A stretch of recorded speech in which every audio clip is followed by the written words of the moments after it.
Hello, a very warm good morning to all of you, and welcome to Unacademy.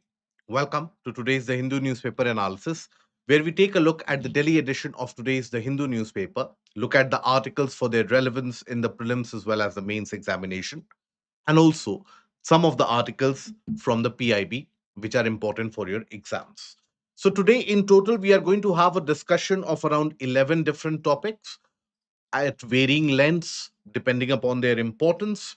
Now, first of all, the editorial pieces and their discussion, the Iran conundrum and the decline of the West. Now, this is an article which is following the trend of the past month, ever since the US and Iran signed the peace deal, about the declining powers of the West. So, it is not going to add any new piece of information for those of you who have been reading newspapers regularly. But nonetheless, we will have a discussion regarding this about what the article talks about and what the article is trying to convey, relevant for your GS paper too.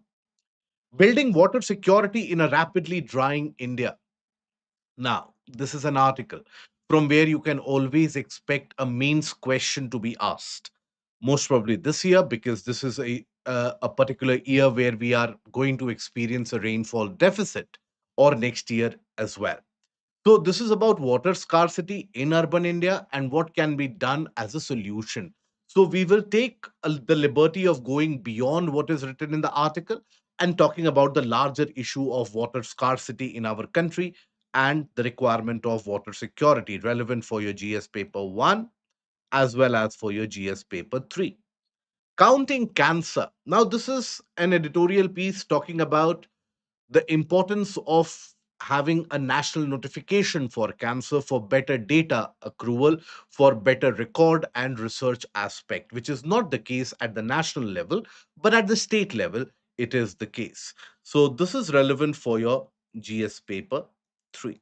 There is another article in the editorial section about the AI in terms of the court's observation about following AI and the AI tools, how it will amount to judicial misconduct. Now, we have not picked up the article because it does not have anything concrete which can be substantiated in the form of a question or importance for the examination. So, that is one of the editorial pieces that we have not considered.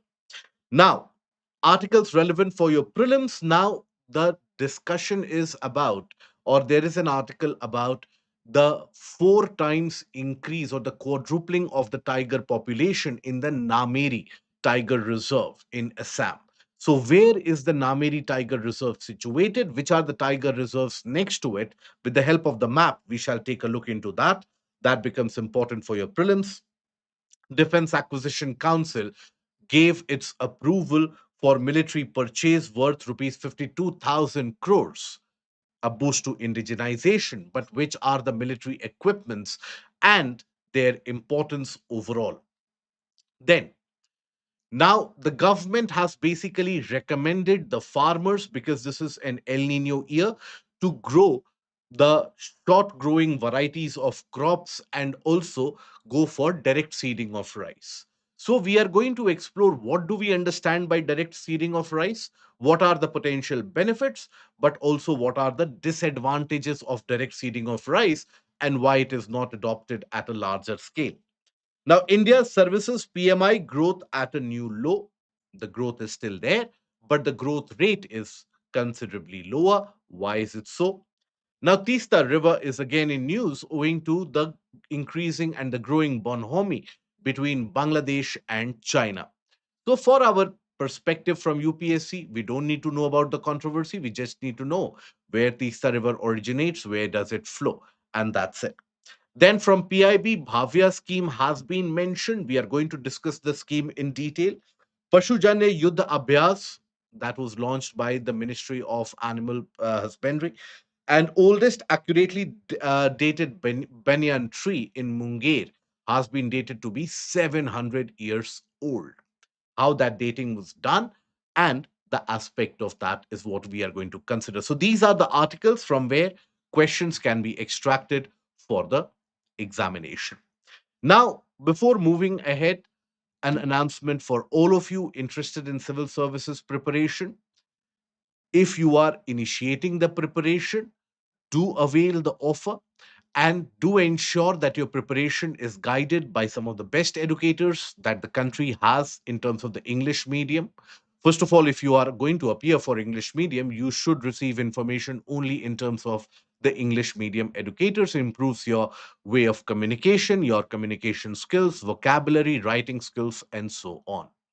So do be a part of that journey at an affordable price of 833 per month, and thereby ensure timely completion of syllabus so that you are at least mains ready by the month of December. And you can use the code IS English and ensure PSAT, GS, test series, everything is availed by you. Now, having said that, we come to the first article that has been written by Mr. M.K. Narayanan, a very eminent personality, former director of Intelligence Bureau. This is relevant for your GS paper too. Now, first of all, let me tell you the context of this article so that when we move to the write up, it is easier for you to understand. Now, what is the context of the article? The Iran conundrum and the decline of the West. So basically, it talks about that post Second World War, the world has basically seen the rise of the hegemon in the form of the US and also the growth of the Western powers. Hegemon, as in the dominating power. Ever since the collapse of the USSR, we are living and we have been living in a unipolar world. World's largest and most intimidating military force, one of the most massive military force that the world has ever seen, that is in the form of the US.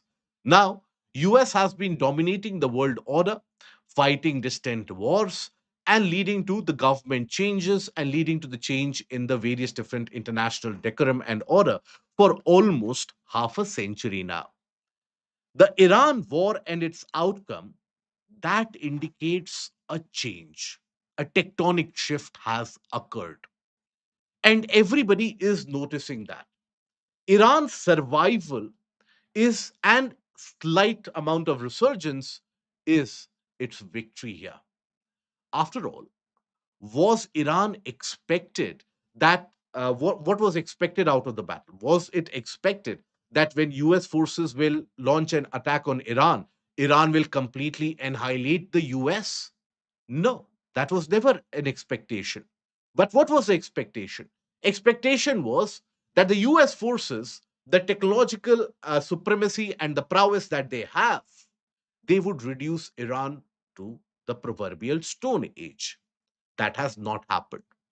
Iran has mounted a loss of more than 42 to 50 billion dollars on the United States, from the loss of the aircraft to the most vital loss of credibility is what has hurt US the most. Now, the Ayatollah had famously stated that US has the power to invade, but US doesn't have the power to stay. And that was very evident that as long as the war kept on dragging, it was US which was seeming to be restless in order to arrive at a peace deal. A peace deal was more important for US and its allies in the region as compared to Iran. Iran was happy to drag this as long as possible. And that is where it signifies the change in the global power dynamics. US is no longer that powerful, and US has to contend with the rise of the other powers like China. For example, one of the major dynamics that US did not consider in its Iran war was the role of China. Now, most of you would be aware about the active role or a tacit role that China played.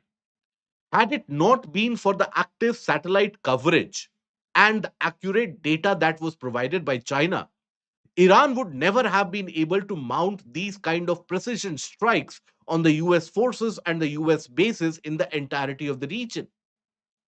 The losses and the damages caused in the region of the Gulf, from Kuwait to Qatar to the case of UAE to Saudi Arabia, all of them were aided by the Chinese military equipments as well as the Chinese satellite data. So there is another superpower lurking in the background. But not only that, this war has also signified the importance and the rise of the middle powers.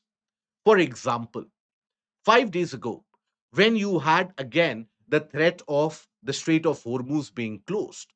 You had hundreds of aircrafts and military choppers of US ready to take off from various different bases in the Gulf nations in order to force open the Strait of Hormuz and attack the Iranian ships. But it did not happen. The reason? Saudi Arabia basically denied access to its military bases. And it made it very clear that if you have to launch an attack into that region, do it, but don't use our military bases. Now, that is not something which is possible for the various different armed flotilla that the US has. So the attack was called off. Now, why did Saudi Arabia do so? Because Saudi Arabia, UAE, Qatar, Kuwait, all of them have come to the realization that US is a distant power. US is not going to stay here forever. And they have to deal with the neighborhood bully that is Iran, right? And that is where they are all trying to make peace with Iran. So Iran is turning out to be more belligerent and more proactive after this conflict rather than a diminished power. And you had this entire drama, which was, or the war should never be called a drama, but nonetheless, this entire episode of war was something which was initiated by the Israeli provocation. And the end goal of Israel was what? Israel is heading into elections this year, which will most probably lead to the change in the regime. But what was the end goal of Israel? To be established as the local hegemon in the region of West Asia, the predominant power in West Asia. Well, that has been thwarted. If at all, this war has also brought to the surface the growing differences between Israel and US. And Israel's overall popularity across the world, the sympathy that Israel had across the world, that has been at its lowest. So it has completely upended the kind of power dynamics that West Asia has been observing. Now, that is the outcome. But then, the peace deal, the interim peace deal, so to say, not the final peace deal, but the interim peace deal, it was signed at the Palace of Versailles. Now, Palace of Versailles has also been witness to the kind of post First World War treaty which was signed, and that is where the famous German humiliation happened, where Germany was forced to sign on a very harsh peace deal. And as a consequence, that laid the foundation for the German backlash in the Second World War. So it was considered to be that of a German surrender, a symbol of a German surrender. So, this signing of the peace deal in Versailles by Mr. Trump is again being seen as the great American surrender. A superpower has actually surrendered. That is what the entire article is talking about. Let us contextualize it in a written manner so that it is easier for you to retain it for a longer period of time. So, first of all, the context. Now, the initial agreement of the interim peace deal that US has with Iran. Now, what does it talk about? Reopening of the Strait of Hormuz. Now, prior to the war, Strait of Hormuz was open. Now, after the war, Strait of Hormuz will have a greater controlling authority by Iran. And that is where the dynamics has changed. Iran has formed a port authority of the region and it will be charging some amount of levy for the ships. So, for the global community, the logistics costs have increased in the region. Iran will charge that money in the name of environmental and ecosystem restoration. But it is like a toll charge, a toll tax. So, that has changed. So, in a way, it is the cost of the war that the world is going to pay from now.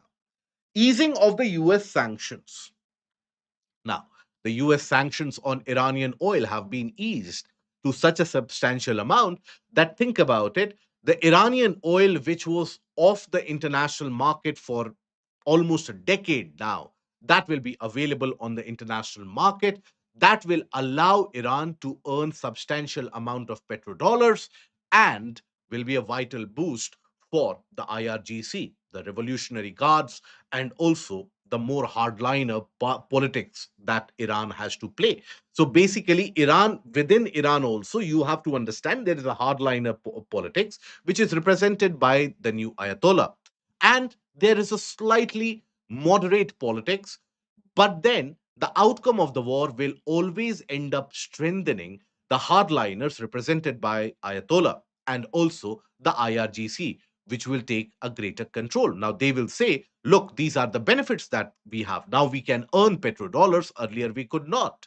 More importantly, release of frozen Iranian assets worth hundreds of billions of dollars. Now, that is going to provide immediate relief to Iran and again will be validating Iran's hardline stance till now. Return of International Atomic Energy Agency inspectors or inspections. Now, Iran on its side is saying that we have not agreed to the increased inspections, we have not agreed to the amount that is required for inspections. So, there, clarity is still not there. US is saying Iran has agreed, Iran is saying we have not agreed. Okay. Now, Iran's assurance against developing nuclear weapons. US is saying they will never be able to develop nuclear weapons now. But then Iran and the hardliners in Iran are saying we have not agreed to that. So he's to believe for these two cases, that was the ultimate goal of the Iran war. But these are the side effects which is going to benefit Iran at the end of it. Hence, it is being cited as the Versailles deal of surrender by Mr. Trump. Now, the changing geopolitical order, the decline of the US, is something which is very perceivable and very visible. For example, if you take a look at the past decade and a half, wherever the US forces have intervened, it has been decisive and it has been almost decapitating for the local regime. For example, unless and until there has been an intervening force. For example, take the case of Syria, take the case of Libya, take the case of Afghanistan, anywhere where the US forces have intervened, that region has ultimately collapsed, the regime has collapsed. Syria is a slight exception because, in the case of Syria, Russia had deployed its Black Sea fleet and had made Latakia and the region of the entire coastal region of Syria as a battlefront. So, Syria is slightly different, but in the case of Libya, in the case of Afghanistan, it is for the world to see what happened, even in the 1990 Gulf War. But that power of US has declined. The rise of China as the tech superpower, as an emerging military giant, cannot be ignored. Even US, in its new national security policy, has clearly defined it that the Eastern Hemisphere, as Mr. Trump calls it, the Eastern Hemisphere should be left to them. We should be content with our own area. So, in a way, US is also ceding more and more space to the growing and the rising superpower that is China. And there is the role of the middle powers. We have discussed that how multiple in middle powers, that is those powers who are not very diminished, but we are which are not at the status of the superpower yet.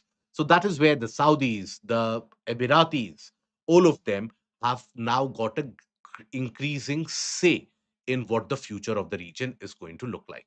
But this will have a greater implication in the region of West Asia for a long period of time to come. First of all, the Israeli US relations have turned belly up. So much so that you had the kind of lovely expletives being used by Mr. Trump to address Bibi Netanyahu, and talking about that how Mr. Netanyahu has lost his mind. He would have been in jail if it would not have been for Trump. So this is the case of one of the most public rift between the US and the Israeli leadership that the region has witnessed in decades now. And that indicates that both of them have now got a very diverging goal when it comes to West Asia. And this is unless and until the next regime which comes to power in the later part of this year or early next year, unless and until it completely capitulates to the US demands, we are going to see a divergence in terms of Israeli ambition to be the supreme power in West Asia and the US's ability to support the same. After all, China has got a very deepening relation with almost all the countries in the Gulf nation or the Gulf region. Then emboldened Iran. Now, Iran is that particular nation which has emerged emboldened out of the entire conflict. It reduces the prospect for domestic political moderation. The hardliners, led by Ayatollah, will be much more predominantly powerful after this, encourage a more assertive regional policy.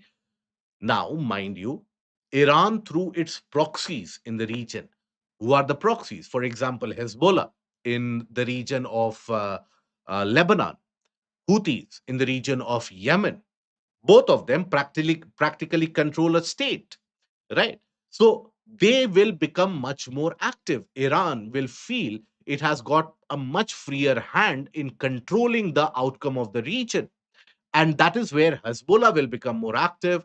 The case of the Houthis will become more active. So you will have multiple choke points which are at distress. Bab al Mandeb can always be held at ransom by the Houthis, and you have the Strait of Hormuz, which can be held ransom by the Iranians at any point of time. Intensify proxy conflicts across West Asia, and the Gulf states hedging their bets. They won't be extremely reliant on the US anymore. So this Pax Americana phase of the world is coming to an end. And that is where you see the Saudis having a defense pact with the Pakistanis, the Emiratis having a defense pact with us. So all of them are hedging their bets with the local or the near middle powers so as to ensure their security and safety. So, this is the overall outcome of the conflict, and that is where the changing geopolitical order is something to note about. Okay. Now, coming on to the second article, building water security in a rapidly drying India. Now, this is a very important, even though the article has not gone into that much detail as is required for your examination. But nonetheless, this is a very important topic. UPSC definitely touches upon it when it comes to the mains examination.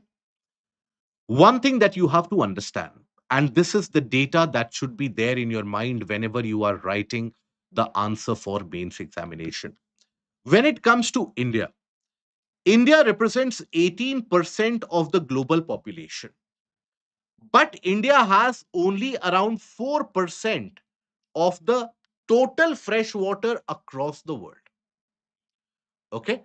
So 18% of the global population having access to only 4% of the fresh water. So naturally, we are staring at a condition of water scarcity. On top of that, almost 35 to 40% of our population is urban. The rate of urban migration is increasing year after year. More number of people are moving into urban areas. So the urban areas are getting clustered. There is an inorganic, unplanned growth. Water scarcity in the urban areas is very dominant.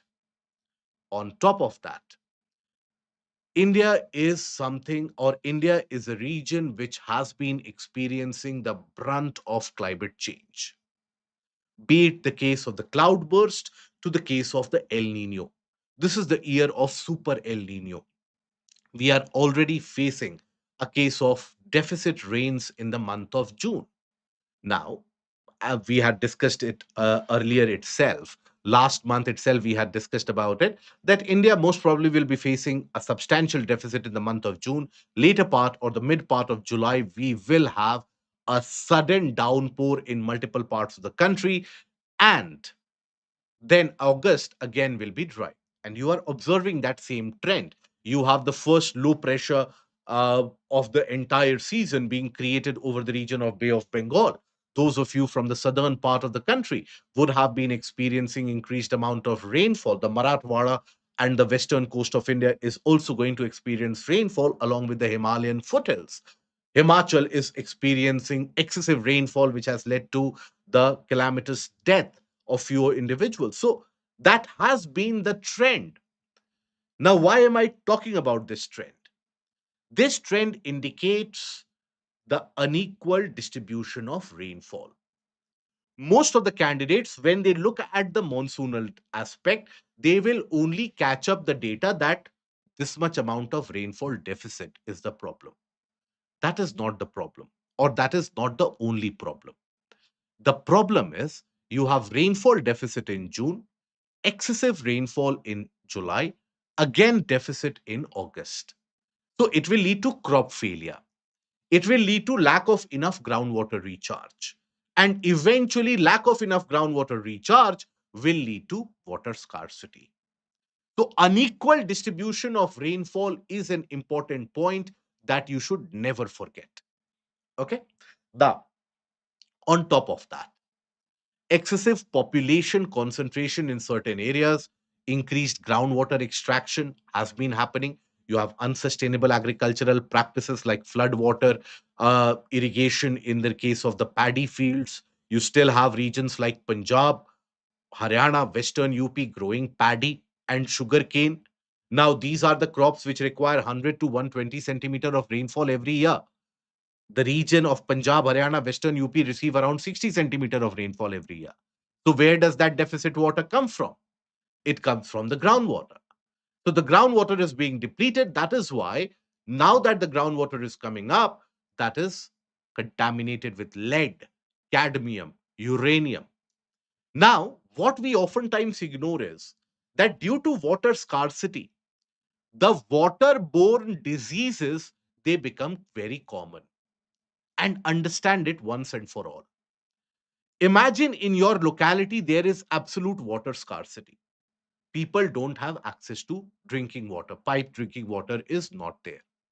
Now, in your society, there will be different strata of population. Few of them will be doing very well in life. They will be earning very well, and larger population will be poorer. Now, those of them who are doing very well, let's ignore them because they can import water for that matter. They can have a desalination plant, whatever. They can get the best quality water. But what about the poorer population? They can't buy mineral water for the day to day activities. They will rely on the tankers, the containers, everything. So not only will they pay money for that water, but they are not assured where that water is coming from. And as has been the case across the world, not only in India, across the world, at these times, the tanker mafias, they get in water from any place and every place. A pond where an animal has been dead doesn't matter to them. A river which is contaminated doesn't matter to them. And as a consequence, the normal population, when they consume that water, they become ill, they become exposed to diarrhea, hepatitis B, the case of typhoid, various different diseases, then increases the out of pocket expenditure for the poorer population. And then again, one is trapped in the vicious cycle of poverty. It is all led by water scarcity.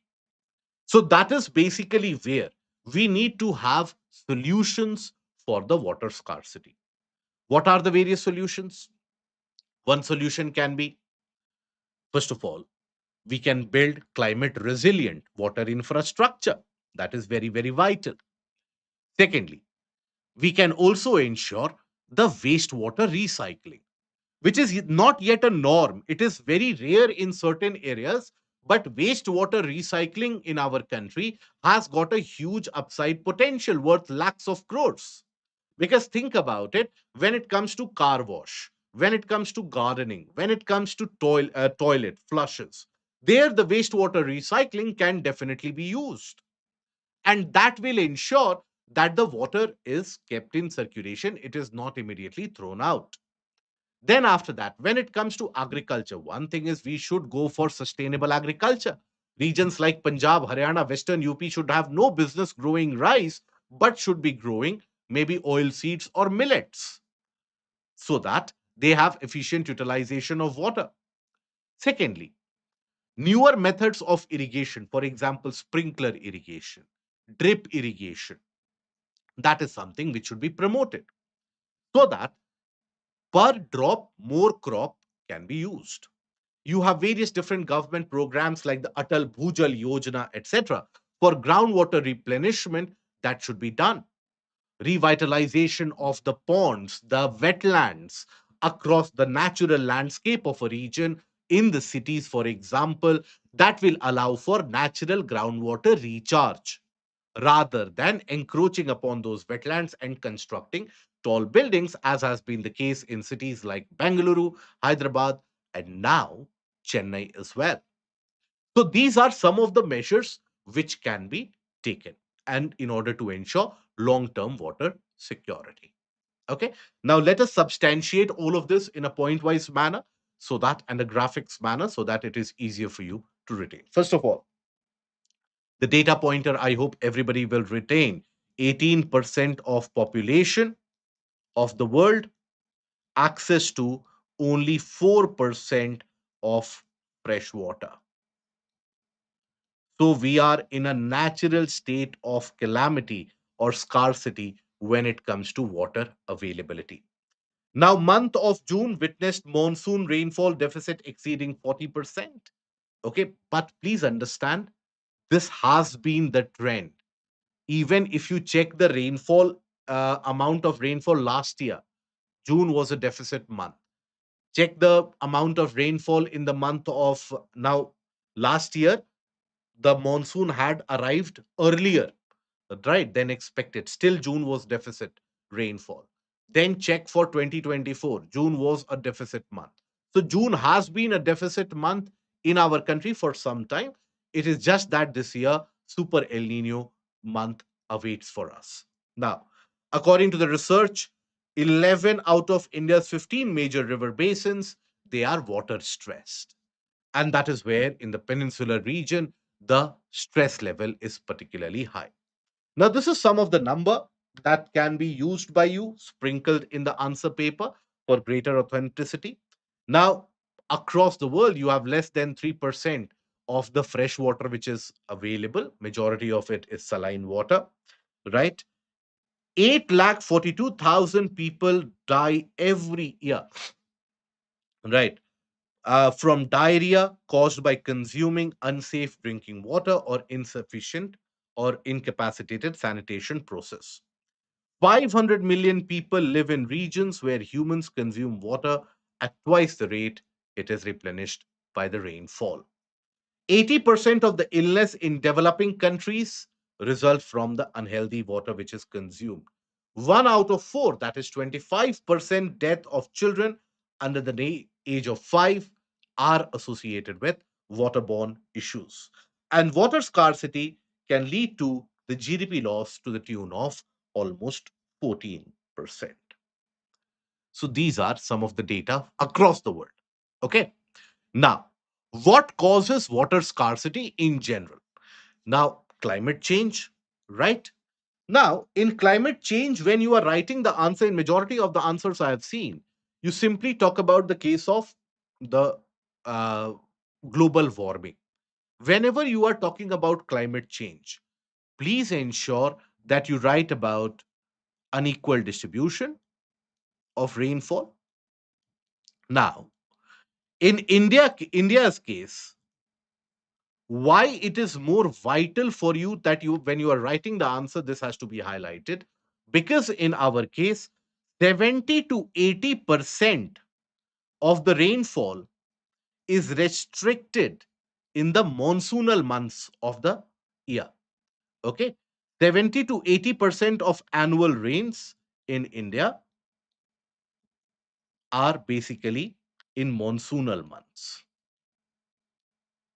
Okay, so that is why an El Nino event will impact us much more as compared to, let's suppose, a region in Central Asia, right? So that is why when you talk about El Nino, you have to talk about it. That what is the correlation? Fair enough. El Nino causes reduced rainfall, but why should we be more worried? Because the majority of our rainfall, our reservoirs, our river systems, and their supply, everything gets replenished during this time. Okay. Now, climate change, one of the issues. Then you have water pollution by the insecticides, pesticides, and simply dumping of the waste, also river runoff. That also reduces the amount of potable water available. Then Industrial agriculture, basically poor irrigation methods, for example flood irrigation that you have in paddy, etc., consumes a lot of water, produces methane also as a byproduct, right? So when you carry out commercial agriculture in a larger scale, better to carry it out in a scientific method. Unsustainable energy production, for example, coal fired power plants, also waste a lot of water. Then you have industrial processes, population growth, and one thing in our case is groundwater depletion. Groundwater depletion is associated with certain factors in our country. One is the case of agriculture that we keep on discussing time and time again. Other is the case of limited piped water drinking supply. That is where the role of the Jal Jeevan Mission, Har Ghar Jal scheme comes in. Because when people, let's suppose, settle in the outskirts of Delhi, now they don't have the pipe drinking water supply. Where will they get water from? They immediately dig underground. Okay. When someone settles down, let's suppose in an unauthorized colony on the outskirts, or in Kanpur or Lucknow or a Varanasi, where do they get the water from? They simply take it out. So that is where you also have to talk about the case of the unplanned urbanization and increased population pressure. Now, issues in India: uneven spatial distribution of the water resources, poor maintenance of the existing infrastructure of water that we have, high transmission and distribution losses. The leakages are very, very high. Inadequate wastewater treatment capacity. So that is where the recycle and the reuse is not there. We don't even have enough sewage treatment plants. Unless until you have enough sewage treatment plants, how can you even think about recycling that water? So that is where we need more sewage treatment plant capacity that will reduce the river pollution. It will reduce the lake and the freshwater pollution and contamination that we experience. Rising water pollution, low cost recovery by urban water utilities, increasing climate variability, also impacting the rainfall patterns. So these are some of the issues. Unsustainable agriculture is something that you should definitely add. Unsustainable agriculture. Okay. Now, other than this, so how do we solve the problem? These are some of the solutions. I will give you the stepwise manner also. One is the case of irrigation efficiency. You have the Pradhan Mantri Krishi Sinchai Yojana, right? Now, that is also talking about per drop more crop. So, sprinkler irrigation, drip irrigation, that should be used rather than floodwater irrigation. Okay. Then you have the case of the protection of the wetlands. Now these are natural sponges. They will absorb excess water and recharge the groundwater. Okay. They will not allow for urban floods and other such issues to occur. Then this is something which the article does not talk about, but which we can talk about in our solution. That is providing water stewardship. What is stewardship? That as individuals, as people of societies, as organizations, as groups, as RWAs, we ourselves can become responsible for conservation of water. And how do we do that? So, for example, by promoting good practices of having shorter shower period, installing low flow toilets, collection of rainwater in the societies, reusing the gray water. Gray water is the recharged water that you have, reusing it for flush, car washing, etc., eradicating leaks and other inefficiencies, and sustainable energy and water reduction initiatives. So, this is again something at a citizen point of view which can be initiated. Always advisable that in the answer writing, when you are writing the solution, provide some aspect of what as citizens can be done, rather than simply saying the government should do this. Everybody will write that. You should also have some aspect of the cooperatives, the organizations being able to do something that will add variability and a variety to your answer. Okay. Now, what are the solutions point wise? First of all, Climate proof water infrastructure. So this is where granular climate risk assessment for urban water systems, prioritize investment in vulnerable cities and critical infrastructure, integrate flood, drought, and climate resilience. And this is where the urban local bodies can be reinvigorated for and in a way promoted to conserve water. Promote circular water economy, shift from a use and dispose model to water reuse and recycle that can be used for landscaping, industrial cooling, construction, car wash, improve agricultural water efficiency. Agriculture consumes nearly 80% of India's fresh water, so efficiency is important. Micro irrigation should be incentivized and should be made more common. Encourage shift towards less water intensive and high value crops such as horticulture, oil seeds. Strengthen Pradhan Mantri Fasal Bima Yojana, right? More effective crop insurance claims for climate resilience as well. Very important to strengthen water data system. We don't have enough data. Data is important to guide future policy measures.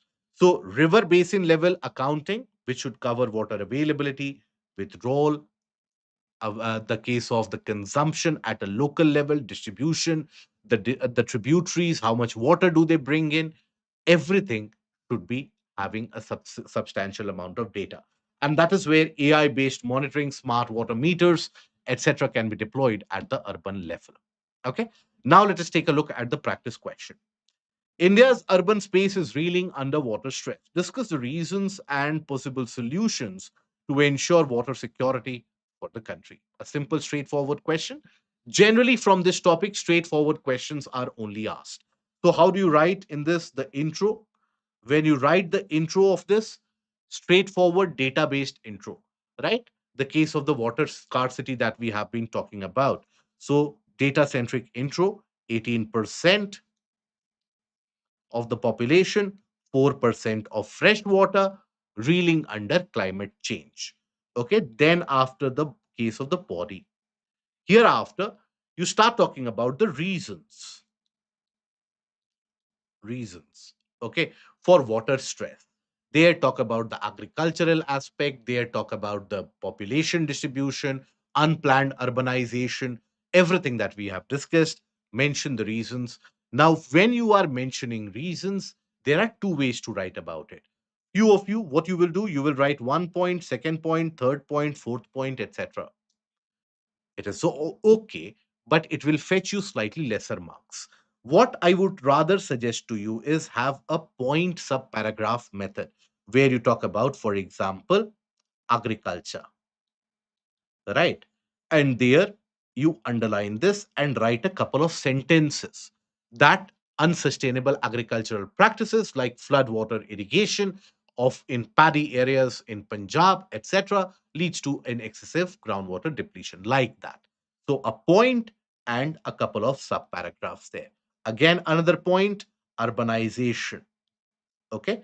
Like that, if you write it, your answer will seem to be much more holistic. You will get better marks as well. Try doing this. After that, the solutions. Now, solutions, again, in the same method, you can talk about conclusion when you write. It has to center around Viksit Bharat 2047, the case of human capital, that and also the GDP. That data estimates tell us that approximate loss to GDP due to water scarcity is around 10 to 14%. So it makes greater sense for us to plan for the future as the population demand and the urbanization demand is going to increase, to ensure that water is an enabler rather than a commodity of scarcity for the future generation. You can include and you should include the SDG number 6 as well, and you can talk about the sustainable development goal and the fulfilling of SDG. Good. Now, after that, counting cancer. Now, this is about the case of cancer being declared as a notifiable disease. Okay. Now, at a national level, you don't have the case of the cancer, which is a notifiable disease. That means, in case someone suffers from cancer, that case has to be notified. That is not the case. However, at the state level, you have almost 17 states, including Telangana, which have made cancer a notifiable disease. Right. Now, ICMR, then National Center for Disease Information, Informatics and Research, all of them have recommended making cancer a nationally notifiable disease. But the central policy has been that till now, communicable diseases have been notifiable diseases so that better control and prevention can be done. For cancer, it is not the case. Okay. Now, here, the article argues that India is a nation where the cancer burden is set to grow. Right. Now, it is growing already because we are going to have an aging population, right? Increasing life expectancy means there will be an increase in the case of the cancer instances as well. There have been lifestyle changes which has been there, right? So all of that has increased the incidence of cancer, various different types of cancer. Yesterday in our discussion we had discussed about cervical cancer as well. Now, here, as per the Global Cancer Observatory, India's annual cancer cases is set to rise by about 74% in the next couple of decades itself. Now, what are the benefits if you have a national notification? If cancer becomes a nationally notified disease, in that case, comprehensive and reliable national cancer data can be generated. Where does it impact? That can be generated. For example, right now, majority of the cancer cases are being treated by the private hospitals, the super specialty hospitals, many of them, if not majority, many of them. So that data, which is so spread over, it does not allow us to understand whether in certain areas there is a particular environmental factor which is causing cancer, or is there a lifestyle factor itself which is causing cancer. So getting to the bottom of it becomes difficult.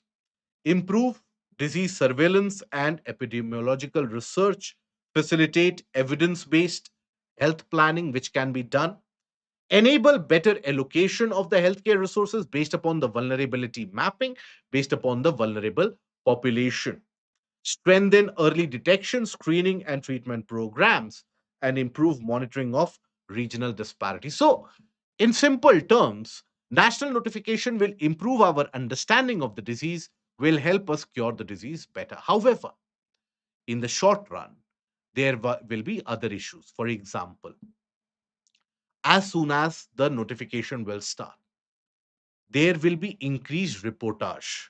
As a consequence of that, the sudden burden of cancer will be increasing just because those cases will now be reported which were earlier ignored and brushed under the carpet. So, the states will have to ensure they have enough digital, uh, the networking, the architecture, in order to maintain that, in order to have an organized aspect of the data records, so that the excessive burden which will come after the national notification, that can be accommodated. So preparation, so individual states ensuring that cancer becomes notifiable, that is a welcome step, so that at least all of them can be individually and independently working upon the digital infrastructure. Okay. Now, some of the articles relevant for the prelims. Tiger population quadruples in Assam's Nameri Tiger Reserve in 3 years. Now, as per the tiger census, which tiger census is conducted every 4 years, right? Last time you had the tiger estimation, which was done in 2022. Now, 2025 data from Nameri has indicated that the tiger population there has increased by 4 times. So earlier it had 3 tigers, now it has the sighting of the 12 tigers. Now, where is Nameri situated? That map location is important for you. So, this is where you will find the location of Nameri Tiger Reserve at the bordering region between Assam and Arunachal.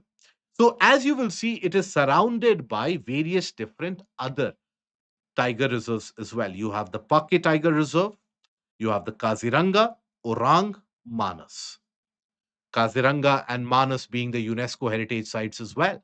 It has got a healthy tiger population. So the entire region provides a perfect habitat for the tiger population, and that is where even in the core area of tigers population in Nameri, the population has increased.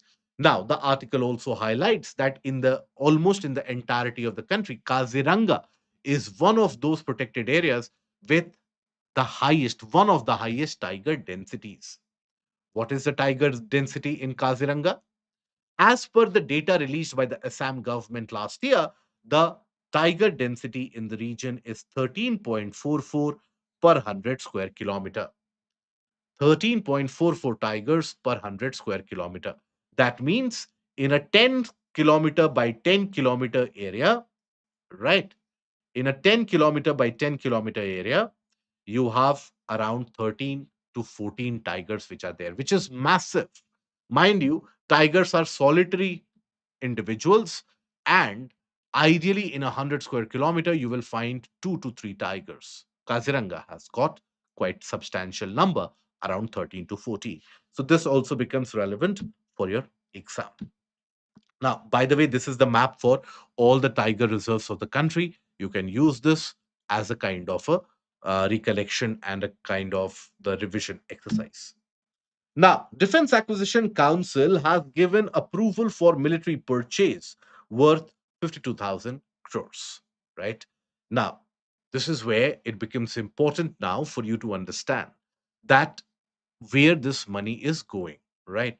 It is basically a kind of a push to indigenization now. It has appeared in the Hindu, it has also appeared in a more reliable form in the PIB. So you can rely upon the PIB information as well. So here, what has the money been spent on? There is a increased spend on Akash Tarang. What is Akash Tarang? Akash Tarang will provide anti-UAV protection to the army formations. Okay.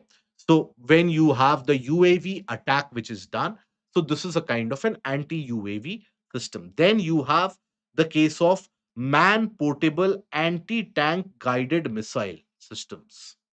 Right. We have been lacking this for a long period of time, right? And then the case of Vishorad's very short range aerial defense system. Now, this is again something which is mounted on the tank tops, on the case of the armored vehicles, etc., in order to protect them from the incoming missile attack or the UAV attack. So, it is a defense mechanism of tanks to enhance their survivability, right? Now, the jet-based kamikaze drones, they provide uh, electronic warfare capability as well. So that is what is being also acquired: jet-based kamikaze drone system, so that the electronic spoofing can be done, the signal spoofing can be done, so that whatever target the UAV was supposed to hit, that is basically disturbed. Okay. Now, Indian Air Force appoint the procurement of fixed wing based high altitude pseudo satellite, right? That was done. This is for reconnaissance, right? So surveillance and reconnaissance, SAR activity as they are famously known in defense parlance. So that is intelligence, surveillance and reconnaissance. For Navy, the land based testing facility for electric propulsion system.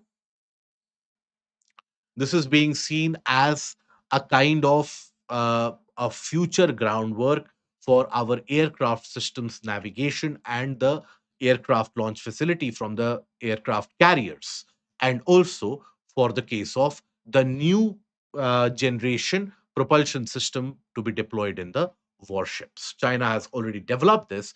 We need a testing facility in order to develop this for the future. Okay. Now, El Nino impact: Chhattisgarh government advises farmers to go for fast growing variety of crops like oil seeds, and also grow for the cases of direct seeding of rice. What is direct seeding of rice? So under normal circumstances, the most prevalent, most of all of these are man portable. Yes. Chances of witnessing tiger is much higher in Kaziranga. Yes, it is. Now, basically, direct seeding of rice. How is it different from the traditional method of rice cultivation? In the traditional method of rice cultivation, what do? You have the rice which is grown in the nurseries. The saplings are uprooted, and then the fields, when they are flooded with water, then the saplings are planted one by one. So it is labor intensive, right? You have a limitation of how many saplings you can plant in a limited area, in a particular area. So that is also a kind of a limitation or a restriction. Direct seeding of rice simply, in a way, avoids this multiple step process. And that is why it saves labor, efficient utilization of water. So water conservation, so the benefits, water conservation is one of the benefit, right? Reducing the water usage by 12 to 40%, labor and cost saving. This was asked in the prelims earlier. UPSC prelims has asked it earlier. It can be asked again. Labor and cost saving, because you don't need to uproot the sapling, plant the sapling over and over again.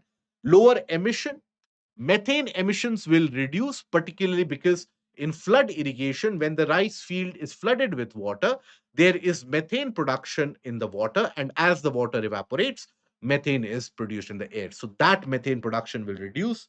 Faster maturity by around 10 to 15 days allows a greater preparation time window for the next crop. Improved soil health, so minimum amount of soil disturbance prevents the formation of hard subsurface crust, prevents even the salination of the soil. Flood irrigation is leading to soil salinization across the country, particularly in the green revolution areas. The soil is turning out to be infertile, right? So that is basically again something which will be prevented. Now, benefits of direct seeding of rice: reduced water use, reduced methane emission, reduce damage to the soil physical health, less labor intensive, conducive to mechanization. But what are the constraints? First of all, poor crop establishment. So, poor crop productivity, right? There will be multiple other unwanted crops or weeds which can also grow. Lodging and planting them in a very sustainable manner so that they don't topple over. That is also an issue. Nitrous oxide emission and requirement of large seed quantity. So these are some of the constraints. Benefits everybody is mostly aware about. It is the constraints that people are not generally aware about. So you should take a look into this. India's services PMI, the case of the which is an indicative of the economic activity in the sector. So that services PMI growth is at its lowest, one of the parameters released by HSBC. Now it is basically indicative of the services, the new orders, the inquiries in the services sector. Now that is at 57.4 in the month of June. In the month of June, any number above 50 indicates expansion. Any number below 50 indicates contraction, right? So because it is 57.4, it will indicate an expansion, right? So services sectors are expanding, but not at the same rate. For example, in the month of May, this number was 59. It was 59.8. Now, so there are two angles to it. One, the international aspect and the local aspect. International aspect, new export orders rose at the fastest pace in 3 months, with firms citing stronger demands from Australia, Germany, Singapore, UAE, and the US. So that is positive. But at the domestic front, you have intensifying competition, reduced client interest, and the e-commerce demand, competitive pricing. So these are also the check factors. So 57.4, again, the same trend of slightly weakening economic cycle at the domestic front. Now, India will consider all related developments to Teesta project, says the Ministry of External Affairs. Now, this is owing to the increased bonhomie between the Bangladesh and the Chinese side regarding the Teesta River development. Now, Teesta River development has been one of the thorns in Indo-Bangla relations for a long period of time now, right? Now, basically, The two sides discussed the Teesta River Comprehensive Management and Restoration Program. Okay, so that was basically the restoration program that you had China and Bangladesh discussing. Now, the issue with this is that Teesta River, where does it originate from? It originates from the region of Sikkim and eventually meets the river Brahmaputra. So, for us as UPSC candidates, what is important? The origin. One of the origin is your Zemu Glacier. Zemu Glacier. Okay. Zemu Glacier in Sikkim is where it does originate. In River Teesta does originate, and where does it meet, or which river does it meet? It will meet with Brahmaputra. Okay, right? Teesta River conflict. No conflict. When I say, it is not as if there is a conflict between India and Bangladesh for Teesta, but both of the sides have been disagreeing upon the water sharing of River Teesta. Indian side has cited that River Teesta is vital for the development of irrigation and agricultural aspect in North Bengal. Bangladesh cites increased agrarian use and drinking water supply of River Teesta in its region, and that is why the water sharing dispute, ever since the prime ministership of Dr. Manmohan Singh, then you had Mr. Modi also visiting Bangladesh. This has been a thorn in the bilateral relationship. Okay. Now, this is the basic aspect associated with River Teesta. Another aspect that you should know in an advanced stage of geography here, River Teesta was not always the tributary of Brahmaputra, by the way. River Teesta, for the longest period of time, was a tributary of River Ganga. It is an ideal case of the stream capture or the river capture, where the stream has been captured by Brahmaputra. So, River Teesta is also an example of stream capture or river capture. Earlier, the drainage would have been like this, but now, due to erosion, it has shifted, and you have now a River Teesta meeting Brahmaputra. Okay. Now, then articles relevant for the PIB. Now, you had the case where Union Minister for Commerce and Industry, Shri Piyush Goyal, had an interaction with the exporters. In a way, he scolded them as well. Basically, the case where he said that Indian companies, if we want to reach $1 trillion in terms of the export values, Indian companies are very much in their comfort zone. What did he mean by that? He basically said that Indian companies are very happy to be producing only for the domestic consumers, and they don't want to explore the variabilities of the outside market. Unlike the Chinese companies who are going outside, building relationships with the outside companies and the conglomerates, and then pitching their products and delivering the products of greater standard based upon the international requirements. Our industries are very comfortable booking profits and making profits just with the domestic consumers. Where do you lie on this side, on this debate? Let me know in the comment section below. But having said that, he basically talked about the need for the industries to increasingly utilize the government facilities, and there he used the Bhavya scheme. That Bhavya scheme, which has been announced by the government, that should be utilized as well. What is that Bhavya scheme? So Bhavya scheme, basically, it is a central sector scheme to develop 100 plug and play industrial parks, right? Where you can make use of the infrastructure in the region. Spearheaded by DPIIT and NICDC, 1 crore per acre in financial support to fast track manufacturing investments. Okay.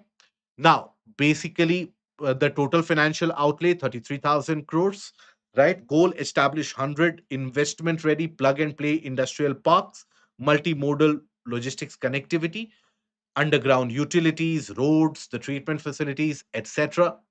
Then social and value added infrastructure, that is the housing for the laborers, the workers, testing labs, ready built sheds, minimum land requirement 100 acres for non hilly states, 25 acres for hilly states, northeastern region, and UTs. And the projects will be developed through the challenge, competitive challenge mode, established through SPV, special purpose vehicles, which are done under the Companies Act 2030. Plug and play means you will have these industrial parks where some basic facilities will be provided, as in the electricity facilities, worker warehousing facilities, worker residential facilities, etc. As a manufacturing base, you simply go there and you settle down, you or establish there your own production facility. For example, let's suppose today I want to establish the manufacturing of one of the steel rods, etc. Now I, rather than going out there and buying an entire infrastructure for that, I have a plug and play park to simply go and operate there. Okay. Now, Pashujanya Yudh Abhyas. Now, this was launched by Ministries of Fisheries, Animal Husbandry, and Dairying. Now, it is what it is to coordinate the response mechanism in case there is a large scale disease outbreak. So, for your prelims, you should be aware about what is it used for. So, Pashujanya Yudh Abhyas basically checks your preparedness level for any disease. So it was a 5 day long exercise which was held in Madhya Pradesh. The scenario simulated outbreak of H1N1 influenza A in animals, right? Possible spillover to humans and wildlife. So epidemiology, the case of the containing the contamination, these were the issues to be worked upon. Okay. Now, oldest accurately dated banyan tree has been found to be present in Munger in Bihar. Now, this is a banyan tree which was supposed to be, as per the stories, dated around 300 years old. But the uh, data or the study has indicated that it is around 700 years old. Okay. And that has how it has been evidenced, or how has it been studied. So basically, you had the case of the alpha cellulose which are extracted for the tree, and that is the most stable primary component of the plant cell, the cell wall. The plant cell have the very strong cell wall, right? From the wood samples collected near the pith of the secondary trunk from the ancient branch. So, which is the oldest and how the study has been carried out, that becomes important for your exam. Okay. So, that brings us to the end of the discussion for the day. I hope the discussion was helpful, meaningful, has added some amount of information to your existing knowledge set. Till we meet again, do take care of yourself and don't forget to bless us with your like, share, and the subscribe button. Take care. Goodbye. Thank you.